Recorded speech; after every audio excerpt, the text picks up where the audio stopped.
Assalamualaikum warahmatullahi wabarakatuh. Perkenalkan, nama saya Irfan Wildan Muafa, SEMM, dosen jurusan Manajemen, Fakultas Ekonomi dan Bisnis, Universitas Musamus Merauke. Saya merupakan salah satu dosen yang masuk dalam pendidikan Data Setdos gelombang 2 tahun 2022. Di sini, saya akan memaparkan mengenai PDD UKTPT bidang pengajaran. Salah satu mata kuliah yang saya ampuh yaitu Manajemen Pemasaran Jasa. Berikut saya tampilkan RPS dan cuplikan video mengajar mata kuliah Manajemen Pemasaran Jasa. Berikut saya paparkan RPS Manajemen Pemasaran Jasa. Dengan dosen pengampu, saya sendiri Irfan Wildan Muafa, SKMM, jurusan Manajemen Fakultas Ekonomi dan Bisnis Universitas Musamus Merauke. Nah, untuk mata kuliah Manajemen Pemasaran Jasa, di sini memiliki bobot 3 SKS. Kemudian terdapat 8 CPL Prodi. Kemudian untuk CPM mata kuliah atau capaian pembelajaran mata kuliah terdapat 12 pokok bahasan yang akan dibahas dalam satu semester. Dan deskripsi singkat mata kuliah Manajemen Pemasaran Jasa menjelaskan tentang pengetahuan yang dibutuhkan untuk menerapkan strategi jasa untuk keunggulan kompetitif di industri, termasuk kerangka kerja untuk manajemen pemasaran yang berfokus pada pelanggan, dan strategi untuk meningkatkan kepuasan dan retensi pelanggan melalui pelayanan. Kemudian untuk pustaka atau referensi utama yang saya gunakan dalam perkuliahan kali ini yaitu Andi Ciptono, Pemasaran Jasa, Prinsip Penerapan Penelitian, dan Lovelock, Pemasaran Jasa, Manusia, Teknologi, Strategi. Kemudian di sini ada tabel RPS atau rencana pembelajaran semester yang akan ditempuh dalam 16 pertemuan. Untuk pertemuan pertama akan dibahas perspektif baru pemasaran dalam ekonomi jasa. Di sini ada 5 subpokok bahasan. Kemudian pertemuan kedua di sini ada perilaku konsumen jasa dengan 4 subpokok bahasan.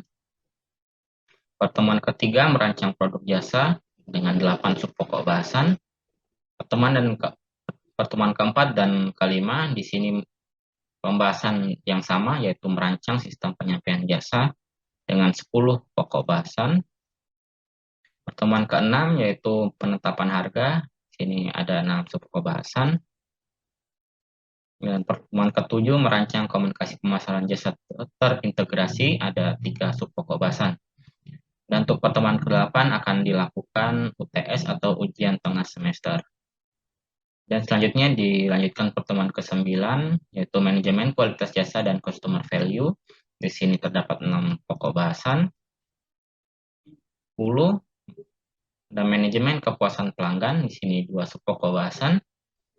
Pertemuan ke-11 mewujudkan loyalitas pelanggan, di sini ada 5 subpokok bahasan. Pertemuan ke-12 mengelola komplain pelanggan, di sini ada 4 subpokok bahasan. Pertemuan ke-13 memahami manajemen pemulihan jasa, di sini ada 3 subpokok bahasan. Pertemuan ke-14 pemasaran jasa internasional, di sini ada 15 subpokok bahasan. Pertemuan ke-15 yaitu resum. Resum di sini kita akan membahas atau mengulas kembali mengenai materi-materi yang telah diberikan mulai dari materi pertama hingga materi pertemuan ke-14. Hal ini dilakukan untuk persiapan pertemuan ke-16 yaitu UAS atau ujian akhir semester. Assalamualaikum warahmatullahi wabarakatuh. Selamat pagi semuanya. Pagi, Pak. Hari ini kita bertemu dalam mata kuliah Manajemen Pemasaran Jasa yang akan dibawakan oleh saya sendiri selaku dosen pengampu pada mata kuliah Manajemen Pemasaran Jasa ini. Sebelum kita mulai untuk materi kita, saya akan memaparkan sedikit mengenai RPS atau rencana pembelajaran semester untuk mata kuliah Manajemen Pemasaran Jasa.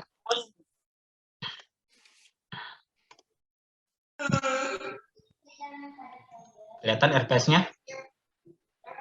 Kelihatan, Pak. Kelihatan. Ya, ini adalah RPS Manajemen Pemasaran Jasa dengan dosen pengampu saya sendiri Irfan Wildan Muafa. Nah, untuk manajemen pemasaran jasa ini akan ditempuh dengan bobot 3 SKS. Nah, di sini kita bisa melihat ada CPL Prodi. Untuk CPL Prodi di sini ada 8 poin, kemudian ada CPMK atau capaian pembelajaran mata kuliah. Di sini ada 12 pokok bahasan yang akan kita bahas selama 1 semester. Nah, untuk deskripsi singkat mata kuliah manajemen pemasaran jasa menjelaskan tentang pengetahuan yang dibutuhkan untuk menerapkan strategi jasa untuk keunggulan kompetitif di industri, termasuk kerangka kerja untuk manajemen pemasaran yang berfokus pada pelanggan, dan strategi untuk meningkatkan kepuasan dan retensi pelanggan melalui pelayanan. Kemudian untuk pustaka atau referensi utama yang saya gunakan dalam mata kuliah ini, pertama dari buku dari Fandi Ciptono, Pemasaran Jasa, Prinsip, Penerapan, Penelitian. Ini terbitan dari Andi. Kemudian Lovelock, Pemasaran Jasa, Manusia, Teknologi, Strategi. Nah, ini terbitan dari Erlangga. Nah, kemudian di sini ada tabel RPS. Nah, di sini nanti bisa dibaca ya, saya akan share untuk RPS-nya. Di sini ada 16 kali pertemuan. Pokok bahasannya tadi ada yang seperti yang saya sampaikan di atas, ada 12 pokok bahasan yang akan kita bahas selama 1 semester. Kemudian untuk pertemuan pertama kita, di sini materinya adalah perspektif baru pemasaran dalam ekonomi jasa. Nah, di dalam materi ini terdapat 5 subpokok bahasan. Yang pertama adalah definisi dan karakteristik jasa, kemudian industri utama dalam sektor jasa, kategori jasa, boran pemasaran tradisional yang diterapkan di sektor jasa, kemudian yang kelima adalah perluasan boran pemasaran untuk mengolah antar pelanggan. Nah, ini pertemuan pertama kita, yaitu perspektif baru pemasaran dalam ekonomi jasa. Semuanya bisa lihat PPT saya? Bisa, Pak. Bisa, Pak, bisa. Nah, di sini ada pokok bahasan, ada 5 pokok bahasan yang akan kita bahas dalam materi pertama ini. Yang pertama adalah definisi jasa, industri utama dalam sektor jasa, kemudian karakteristik jasa, boran pemasaran tradisional dalam sektor jasa, kemudian materi pokok bahasan terakhir adalah perluasan boran pemasaran untuk mengolah antar pelanggan. Nah, materi yang pertama definisi jasa. Sebelum kita masuk, saya ingin bertanya, apa itu servis atau jasa? Ada yang bisa memberi tanggapan? Apa itu servis atau jasa? Silakan.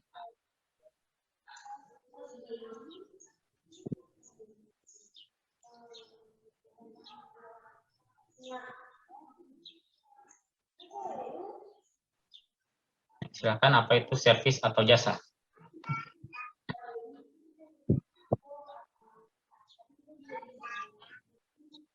Mungkin Weki bisa memberi tanggapan?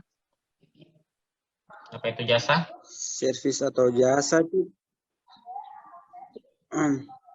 interaksi antara dua orang, Pak, Ya. yang saling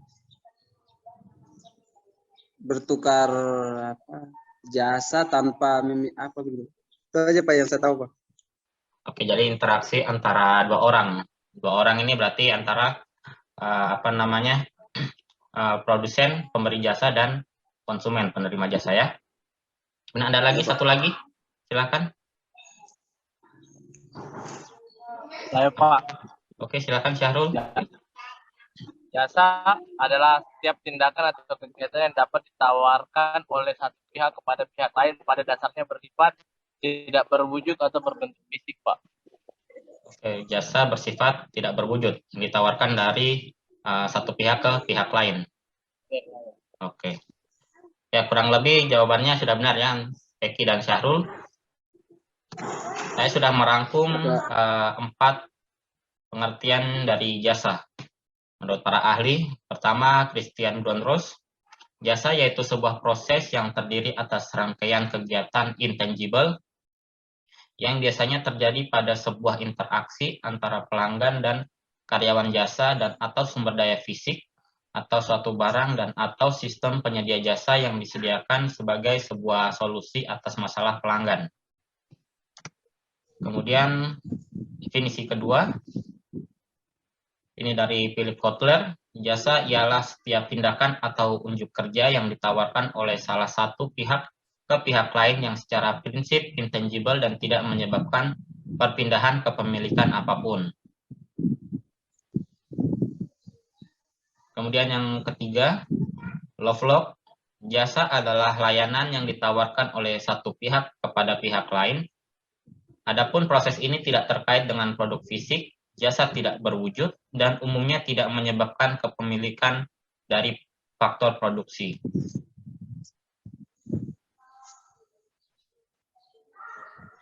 Nah, dan yang terakhir, dari Yoeti, jasa ialah suatu produk yang tidak nyata atau intangible dari hasil kegiatan timbal balik antara pemberi jasa, produser, dan penerima jasa, customer, melalui suatu atau beberapa aktivitas untuk memenuhi kebutuhan pelanggan. Nah, dari keempat definisi tadi, ada kesamaan dari jasa tersebut, dari keempatnya. Yang pertama adalah intangible, kan? Seperti yang dikatakan tadi, jasa tidak berwujud atau intangible. Kemudian ada interaksi antara satu pihak dengan pihak lain, antara customer dan produsen dan customer. Jadi dari keempat ini kita bisa menarik 4 ciri dari kegiatan timbal balik antara pemberi jasa dan penerima jasa. Jadi ada interaksi dari dua pihak. Dari keempat definisi ini kita bisa menarik 4 ciri dari jasa tersebut. Yang pertama, suatu yang tak kasat mata. Jadi suatu yang tak kasat mata di sini maksudnya adalah jasa tersebut tidak bisa kita lihat, tidak bisa kita raba, dan tidak bisa kita rasakan sebelum kita menerima jasa tersebut atau kita menggunakan jasa tersebut. Nah, kemudian yang kedua, produksi jasa bisa menggunakan atau tidak menggunakan bantuan suatu produk fisik. Nah, di sini kadang ada jasa yang memerlukan alat fisik agar jasa tersebut bisa tersalurkan. Ada juga yang sama sekali tidak memerlukan produk fisik, tapi jasa tersebut bisa langsung disalurkan. Nah, kemudian yang ketiga, jasa tidak menyebabkan peralihan kepemilikan. Jadi, ketika kita menggunakan jasa, jadi alat pendukung dari jasa tersebut tidak akan menjadi atau tidak bisa menjadi hak milik kita. Jadi, itu tetap menjadi hak milik dari pemberi jasa. Yang kita terima hanyalah pelayanannya saja atau jasanya, servis. Kemudian yang keempat, interaksi antara penyedia jasa dan pengguna jasa. Nah, ini yang paling penting, harus ada interaksi. Jadi tidak mungkin jasa itu bisa disalurkan jika salah satu pihak tidak hadir atau tidak ada di tempat. Di sini bisa dipahami? Bisa, Pak. Ya, Bisa, Pak. Kita lanjut. Sebab kedua, industri pada sektor jasa. Nah, di sini ada beberapa industri pada sektor jasa. Pertama, urusan rumah tangga, jasa perumahan, jasa hiburan atau rekreasi, jasa perawatan pribadi, jasa kesehatan. Ada yang bisa memberikan contoh salah satu untuk urusan rumah tangga? Itu seperti apa itu? Untuk urusan rumah tangga, jasa seperti apa yang dibutuhkan di dalam rumah tangga? Asisten rumah tangga, Pak. Asisten rumah tangga, oke, dari biasanya mereka ada agensinya ya, asisten rumah tangga. Kemudian ada lagi? Sopir, Pak, sopir. Supir. Oke, bisa supir pribadi untuk di dalam rumah tangga itu ya. Kemudian bisa juga untuk jasa pembersihan halaman, babat rumput segala macam, pengecatan rumah juga bisa. Kemudian jasa perumahan ini bisa untuk seperti sewa kos atau kontrakan, perhotelan juga bisa masuk ke jasa perumahan. Kemudian jasa hiburan atau rekreasi, di sini contohnya bisa saja ada suatu usaha yang menyewakan untuk peralatan untuk pendukung hiburan, peralatan hiburan begitu, atau juga bisa menyewakan tempat untuk kegiatan rekreasi. Karena untuk jasa perawatan pribadi, di sini jasa perawatan pribadi bisa dari salon, tukang cukur juga bisa masuk jasa perawatan pribadi, bisa juga tukang pijat, itu masuk jasa perawatan pribadi.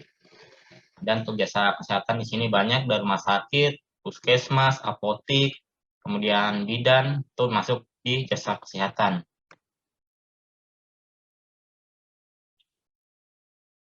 Nah, ini masih pada industri, pada sektor jasa. Nah, di sini ada jasa bisnis. Jasa bisnis itu yang seperti apa ya?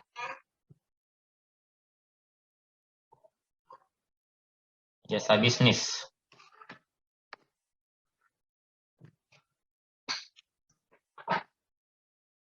Jasa bisnis itu yang seperti bagaimana? Ada yang bisa? Tenaga kerja, Pak. Tenaga kerja bagaimana ya? Tenaga kerja. Apa, Pak? Sebuah perusahaan mempekerjakan karyawan untuk perusahaan, mempekerjakan. Mempekerjakan Kalau saya karyawan. Pak, itu. Kalau saya contohnya seperti ini Pak, akuntan kalau bukan konsultan keuangan, konsultan pajak gitu Pak. Oh, oke. Kalau seperti yang Diego sampaikan tadi, ketika dia itu tidak masuk di ini ya, itu lebih menjadi dia bagian dari, istilahnya kalau dia di industri jasa, itu berarti karyawan tersebut termasuk salah satu pemberi jasa, karyawan. Karyawan kan tadi? Iya, Pak, karyawan. Oh ya.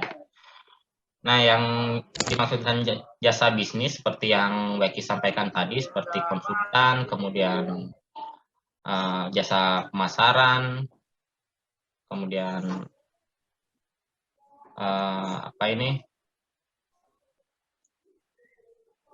konsultan pajak bisa juga. Kemudian jasa komunikasi di sini banyak, bisa mulai dari jasa ekspedisi, kantor pos, bisa JNE, semuanya itu masuk di jasa komunikasi. Jika dulu sebelum zamannya smartphone, itu jasa komunikasi ada juga wartel, warung telkom untuk berkomunikasi menggunakan telepon dengan sanak saudara di lain pulau. Kemudian jasa transportasi di sini mulai dari transportasi udara, darat, dan laut. Kemudian jasa keuangan masuk dari bank, pegadaian, kantor pajak, itu masuk di jasa keuangan. Nah, kemudian untuk jasa pendidikan ini mulai dari sekolah, kemudian jasa pembukaan les, kemudian kampus itu juga masuk di jasa pendidikan. Jadi kampus ini kampus atau sekolah itu menjadi pemberi jasa. Dan kalian sebagai mahasiswa ini sebagai penerima jasa dari kampus tersebut.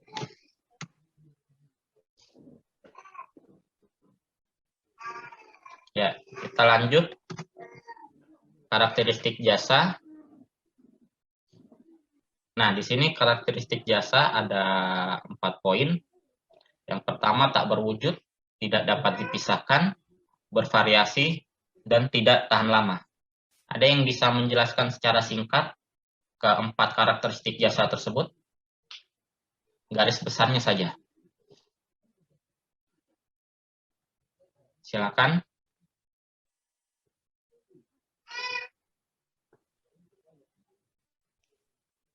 Jasa tak berwujud seperti apa, tidak dapat dipisahkan itu seperti apa, bervariasi seperti apa, dan tidak tahan lama seperti apa.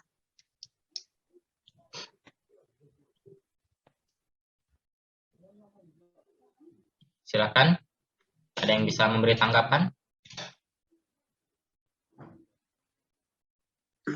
Kalau menurut saya Pak, Ya, Weki silakan. Karakteristik jasa itu saya ambil contoh pangkas rambut, Pak. Ya, Di pangkas rambut itu kan tidak menghasilkan produk, Pak. Dia menghasilkan layanan berupa pangkas untuk orang gitu, Pak. ah, Itu tak berwujud. Terus kalau tidak dapat dipisahkan tuh kayak alat-alat pangkas rambut seperti gunting, terus alat pemangkas, silet, itu tidak bisa dipisahkan, Pak. Terus kalau yang bervariasi itu contohnya seperti pangkas rambut yang punya kualitas pelayanan, Pak, begitu. Maksudnya bervariasi, ada yang pangkasnya bagus, ada yang kurang bagus, begitu, Pak. oke. Terus Yang yang tidak tahan lama, tahan lama nih yang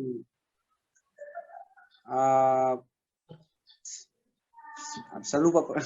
Bingung, Pak, Oke, kalau oke. tidak tahan lama seperti itu. Oke. Oh, Terima kasih, saya Weki. tahu, Pak. Ya, ada yang mau tambahkan? Silakan, Diego. Oh, kalau saya tambahkan yang dari Wiki, Pak, kalau yang tidak tahan lama itu seperti yang tadi kita bilang, pangkas rambut.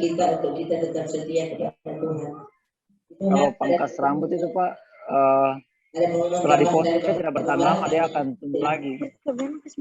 Itu yang tidak tahan lama, Pak, menurut saya. Oke, baik. Terima kasih ya, Weki dan Diego. Kurang lebih jawabannya sudah ini ya, sudah mendekati. Saya perjelas lagi untuk tidak berwujud. Seperti yang saya sampaikan tadi, jasa itu tidak berwujud. Itu berarti dia tidak bisa diraba, tidak bisa dirasakan, tidak bisa dilihat sebelum kita konsumer atau pelanggan ini mendapatkan atau menerima jasa tersebut. Nah, kemudian tidak dapat dipisahkan. Tidak dapat dipisahkan di sini antara pelanggan, kemudian pemberi jasa, dan alat pendukung jasa jika ada, itu tidak bisa dipisahkan. Jadi mereka harus berada di satu tempat dan di waktu yang sama untuk mendapatkan jasa. Kan tidak mungkin, saya ambil contoh tadi seperti pangkas rambut yang Becky sampaikan. Itu tidak mungkin ada customer, kemudian ada alat cukur rambut, tapi pemberi jasa, tukang cukurnya tidak ada. Nah, itu kan berarti jasanya tidak bisa tersalurkan. Atau juga ada customer atau pelanggan, ada juga pemberi jasa, tapi alat cukurnya tidak ada. Itu juga tidak bisa berjalan jasanya. Nah, kemudian untuk bervariasi di sini dari satu, misalkan satu wilayah itu ada beberapa tempat cukur. Nah, antara satu tempat cukur dan tempat cukur lain itu pasti memiliki kualitas ataupun model khas yang berbeda dari potongannya. Kemudian untuk tidak tahan lama, jadi tidak tahan lama di sini maksudnya jasa ini tidak bisa disimpan. Tadi kurang lebih seperti yang Diego sampaikan. Jadi untuk hasil cukuran rambut itu tidak akan bisa disimpan dalam jangka waktu yang lama. Dan tidak bisa, itu paling maksimal 2 minggu dia sudah berubah lagi hasilnya, ya kan? Jadi itu tidak tahan lama atau tidak bisa disimpan. Kurang lebih seperti itu untuk penjelasan dari 4 karakteristik jasa. Nah, kemudian kita masuk di bauran pemasaran tradisional dalam sektor jasa. Apa saja sih bauran pemasaran dalam jasa itu? Nah, di sini biasanya kita kenal marketing mix, bauran pemasaran. Untuk yang tradisional terdiri dari 4P. Ini kurang lebih sama dengan produk barang. Jadi di sini ada produk, price, place, promotion. Ini produk ialah segala sesuatu yang dapat ditawarkan melalui barang fisik, jasa, orang, tempat, organisasi, dan gagasan. Jadi itu produknya. Kemudian yang kedua, price. Harga adalah suatu uang yang harus dibayar oleh pelanggan untuk memperoleh barang atau jasa. Jadi sebelum setelah kita menerima jasa tersebut, kita harus memberikan sejumlah harga atau sejumlah uang untuk membayar jasa yang telah kita peroleh. Kemudian pledge ini merupakan aktivitas perusahaan untuk menyalurkan produk atau jasa yang tersedia bagi konsumen. Kemudian promotion di sini merupakan aktivitas yang mengkomunikasikan produk dan membujuk pelanggan sasaran untuk membelinya. Nah, ini bauran pemasaran tradisional pada jasa yang sering kita sebut 4P. Nah, kemudian di sini yang poin kelima, bahasan kelima, perluasan bauran pemasaran untuk mengelola antarmuka pelanggan. Nah, dari 4P tersebut diperluas lagi menjadi 7P. Ada penambahan 3 bauran pemasaran dalam jasa.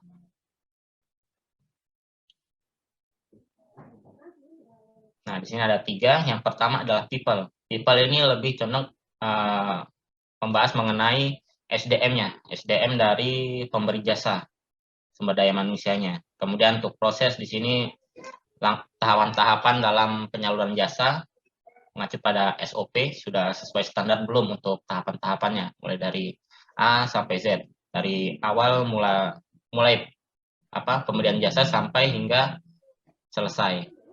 Kemudian di sini physical evidence, di sini bukti fisik. Bukti fisik merupakan lingkungan fisik di mana jasa disampaikan. Jadi ini adalah tempat di mana penyaluran jasa itu dilakukan. Pemberian jasa dilakukan dari pemberi jasa atau produsen terhadap penerima jasa atau konsumen.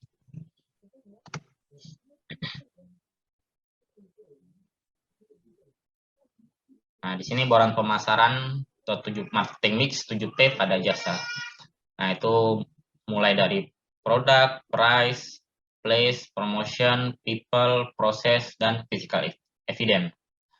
Jika bauran pemasaran tradisional dia hanya 4P, mulai dari produk, price, place, dan promotion. Namun ketika dikembangkan menjadi 7P, dia ada penambahan people, process, dan physical evidence.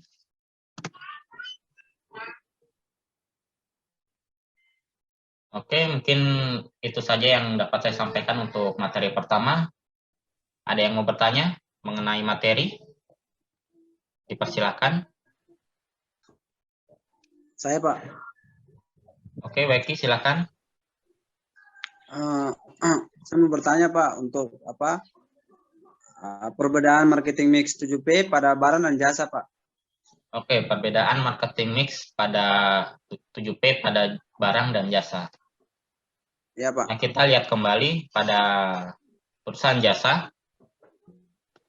Nah, di sini 7P, produk, price, place, promotion, people, process, dan physical evidence. Tadi saya juga sampaikan, jika bauran pemasaran tradisional 4P itu sama dengan antara jasa dan barang sama ya. Jadi ada produk, price, place, promotion. Nah, yang berbeda dari jasa dan barang itu ada di 3 penambahannya, perluasan marketing mix-nya. Jadi ada satu yang berbeda antara barang dan jasa. Jika di bauran pemasaran jasa ada people, process, physical evidence. Kalau di barang penambahannya adalah people, proses, dan packaging atau pengemasan barang. Jadi bisa dikatakan ke-6 bauran pemasaran itu sama antara barang dan jasa, namun dibedakan pada physical evidence dan packaging pada barang dan jasa.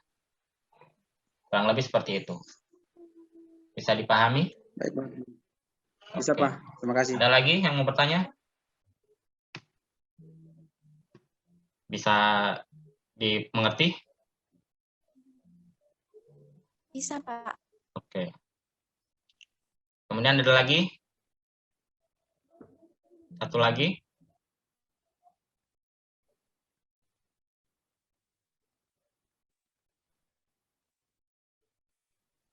Oke, kalau sudah tidak ada, mungkin saya akhiri pertemuan kita hari ini ya.